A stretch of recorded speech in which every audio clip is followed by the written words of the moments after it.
거대한 세계적 혁명의 세례를 못 받았기 때문에 한국 사회 자체가 굉장히 문화적으로 지체된 사회예요. 한국인들은 모르죠.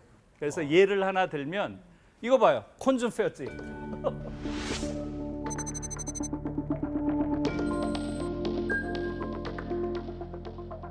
건수면 이제 소비고 verzicht는 포기하는 거죠. 그러니까 내가 이제 소비를 포기하는 건데 밑에는 이제 초록색으로 덜 가지면 더 행복하게 그렇죠. 사는 약간 덜 그런 가질수록 뜻인데 더 행복하다. 생태주의적 세계관이. 예? 그것은 이제 기본적으로 미래 생명에 대한 책임이라는 인식을 가져야 된다는 거죠. 미래 생명에 대한 책임. 그런 생각을 미래 웬일이에요. 생명에 대한 책임.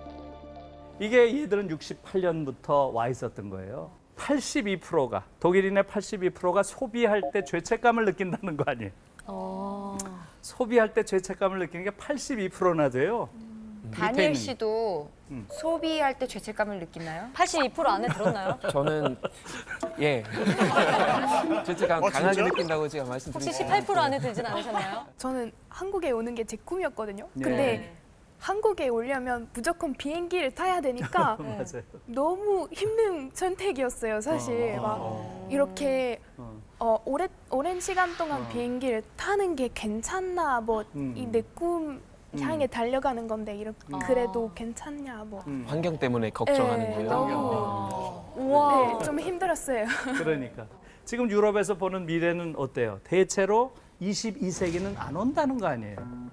지금의 생태 질서로 가면 생태계 순환고리가 깨져서 21세기 안 온다는 거예요. 그래서 지금 존재하는 아이들이 Der letzte Mensch, die letzte Menschheit 이런 말 많이 하잖아요. 마지막 인간, 마지막 인류. 네. 마지막 인간, 마지막 인류. 이 얘기가 지금 유럽에서 많이 나와요. 지금 살고 있는 사람들이 완전히 새로운 생활 방식, 새로운 사유 방식, 생각하는 방식을 바꾸지 않으면 마지막 인류다. 문 닫고 나간다, 얘들이.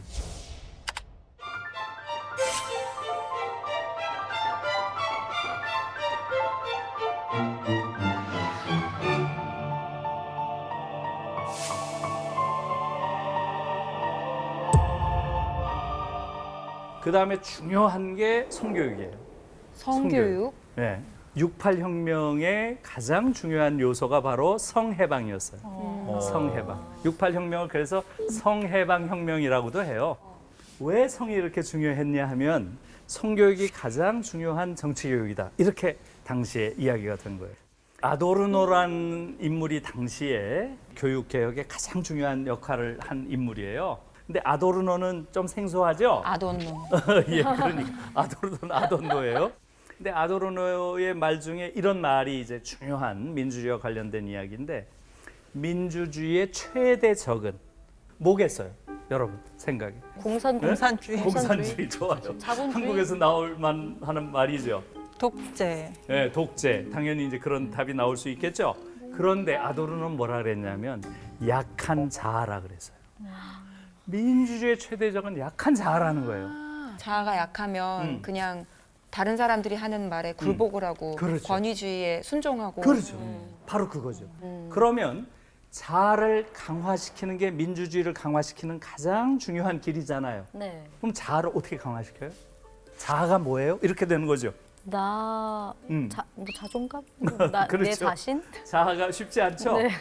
그게 바로 유명한 에고라는 개념이죠.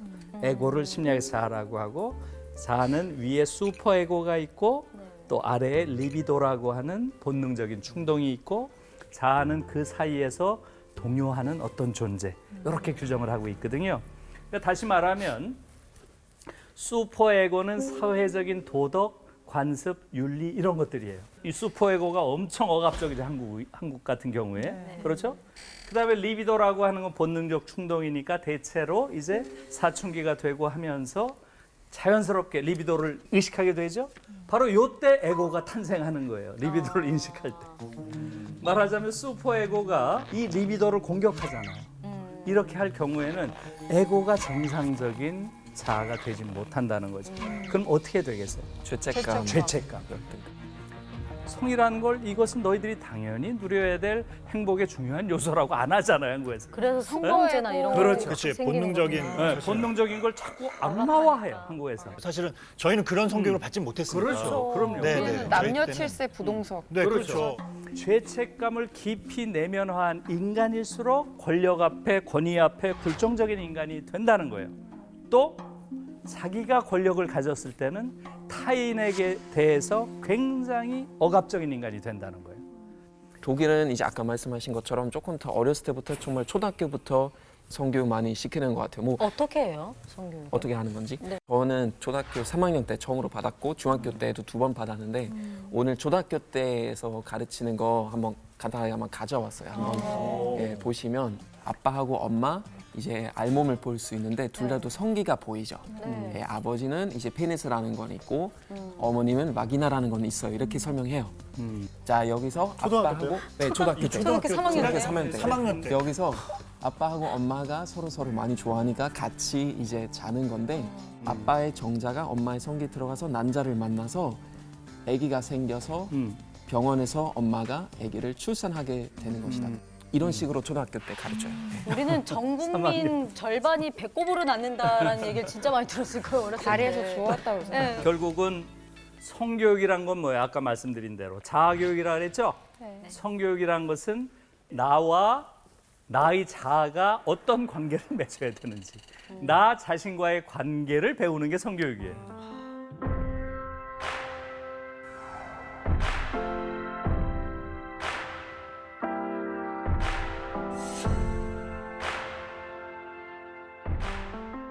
그 다음에 정치교육이라는 것은 타자와의 관계예요. 타자와 갈등이 생기고 이런저런 문제가 생길 때 이걸 어떻게 해결하지? 이게 정치교육이죠. 사실은 한국의 민주주의라는 건 아시아의 민주주의 역사에서 보면 경이로운 민주주의예요. 스웨덴에 있는 세계적인 민주주의 평가하는 연구소가 있어요. 그게 민주주의 다양성 연구소란데요.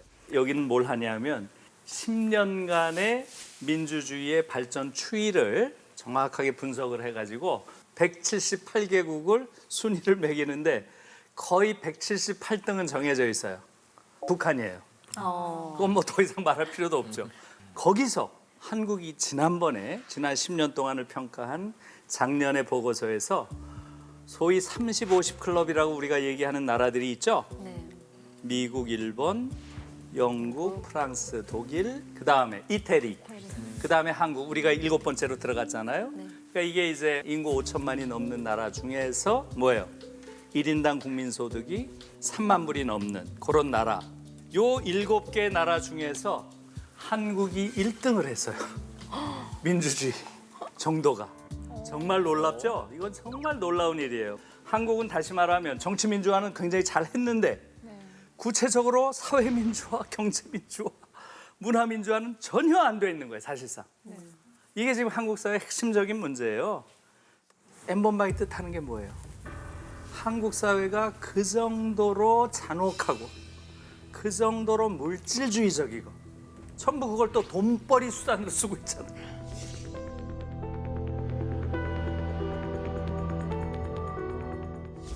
그 정도로 폭력적으로 한국 사회가 병들어 있다는 거, 그걸 보여주는 거죠. 네.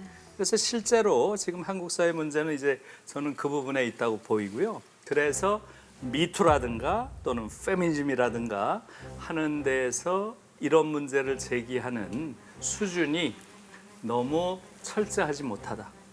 이것은 그 원인이 여러 가지 있겠지만 바로 정치 교육의 부재에 있어요. 정치 교육을 하질 않잖아요. 정치 교육을 어떻게 하는 거예요? 근데 저희 민주주의자. 정치 교과서가 과목이 있었나요? 과목은 있죠. 과목은 있지만 그런 차원의 이야기가 아니고요. 어떤 이야기냐 하면 예를 들면 이런 거예요.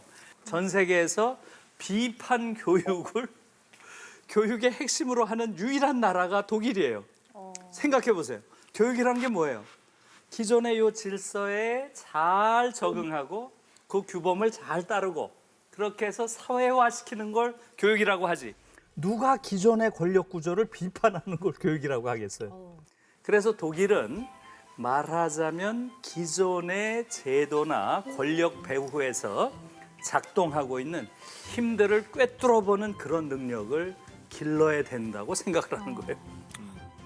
그래서 거기서 비판 교육에서 가장 중요한 게 뭐겠어요? 바로 저항권 교육이에요. 그러니까 아이들에게 불이한 억압에 저항하는 능력을 가르쳐야 된다는 거예요. Who we want? Keine Justice!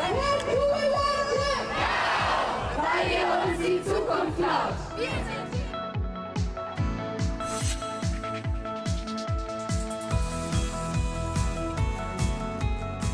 Jetzt dürfen wir alle spielen und die Eltern lassen das Handy aus. 또 저항의 기술도 가르쳐야 된다는 거예요. 그 다음에 잘못된 규범을 대체하고 새로운 규범을 자기가 만들어낼 그 능력까지도 길러야 된다는 거예요. 아이들한테. 예? 그래서 이게 초등학교 때부터 이렇게 아이들 키우는 거예요. 우리로선 상상할 수 없는 거죠. 교사님들 자체가 예. 권위를 가지신 분들이잖아요. 그렇죠. 교권이라고 하잖아요. 그렇죠. 권위 있는 자들의 말을 우리가 받아들여야 되는데 그들이 계속 비판을 하라, 저항하라 이렇게 가르치면 저희는 수업에 대해서 뭐 커리큘럼에 대해서 학교 방침에 대해서 마음에 안 들면 학생들이 반발을 하고 시위를 하는 건가요? 그렇죠. 저희 고등학교 그 교육학 선생님 아직도 기억나는데 남자분이었어요. 근데 그분이 이제 첫 시간에 앞으로 나와서 여러분 너무 만나서 반가워요. 정말 부탁드리고 싶은 거는 저도 많이 틀릴 수 있으니까 제가 가르치는 모든 내용에 대해서 여러분이 직접 알아보고 혹시라도 동의하지 않은 경우에는 무조건 본인의 의견을 내고 나랑 같이 토론하라. 뭐 지식도 바뀌고 시대도 바뀌고 사상이 바뀌기 때문에 내가 무조건적으로 그 받아들이는 것을 절대 하면 안 되는 거예요. 그래서 독일에서 어떤 얘기하냐면은 죽은 물 고기만 강 흐름이랑 같이 간다는 거죠. 좋은 말이다. 말이랑 반대쪽으로 좋은 가는 거죠. 말이네. 네. 죽은 자만 선생님 가르치는 대로 그대로 가는 거죠. 우리는 우리 때 절대 고기는 질문하지 마. 거슬러 가네. 거슬러서. 가능하면 저희 뒤에 나가서 오토바이 하고 있어요. 한국 교육의 중요한 문제는 뭐냐면 자꾸 지식을 물어봐요. 맞아요. 지식을. 이건 정말 큰 문제예요, 한국 교육에. 그것도 어떤 지식이에요? 명명백백한 지식을 물어봐요. 애매한 지식이 시험에 나오면 어떻게 돼요? 수능 시험에 애매한 게 나왔다. 그럼 한국에서 나죠. 어떻게 돼요?